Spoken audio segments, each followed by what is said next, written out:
This is the story about a boy from Henryville, Indiana. In 1895, when he was 6 years old, his father passed away. His mother had to start working in a tomato cannery, leaving him to cook and care for his siblings.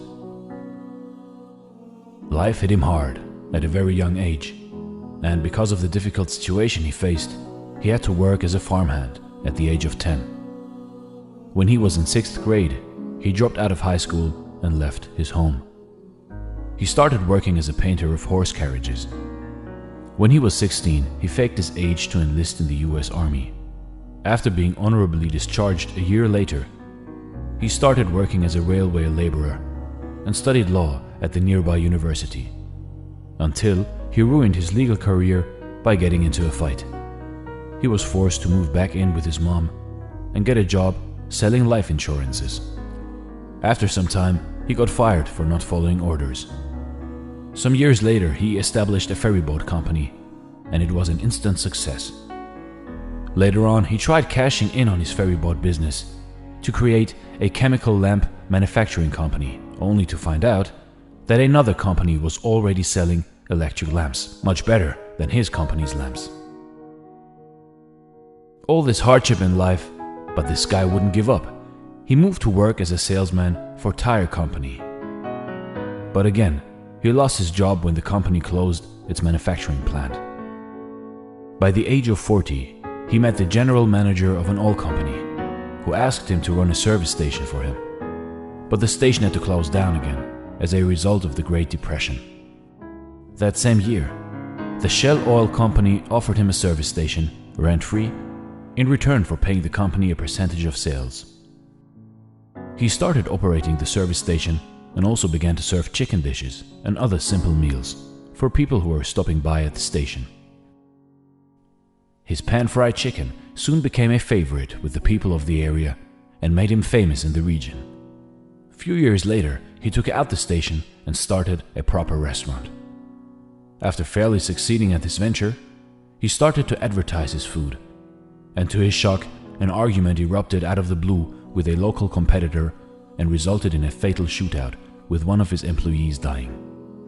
4 years later, he bought a motel next to his chicken restaurant, hoping for better business. But it caught fire and burned down to the ground together with his restaurant. Yet this ambitious man rebuilt and ran a new motel with a 140-seat restaurant, until World War II forced him to close it down again. When war had ended, he tried selling his recipes to other restaurants.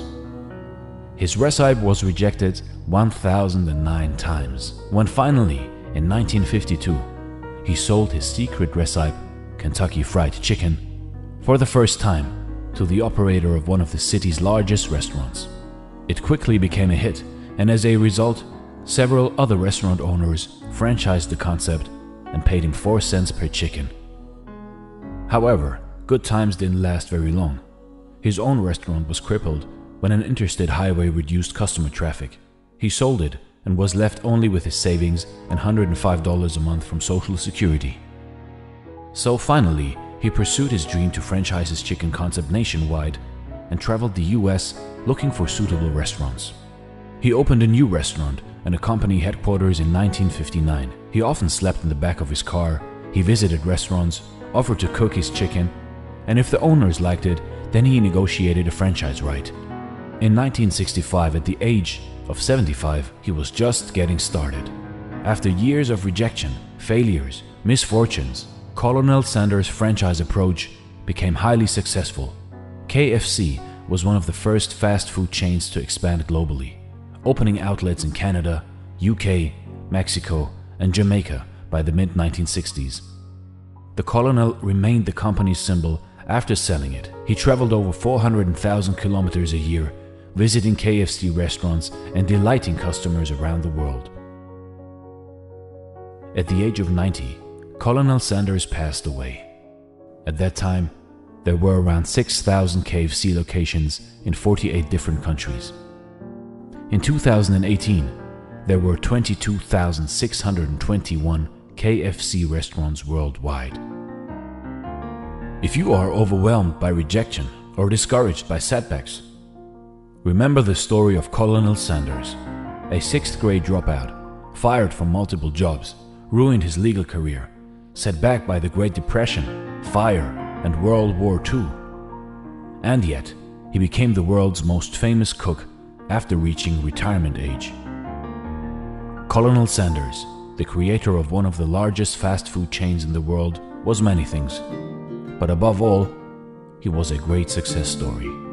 With his story, we can learn that despite of thousands of rejections and misfortunes, how dedication, along with hard work, can create success, regardless of age.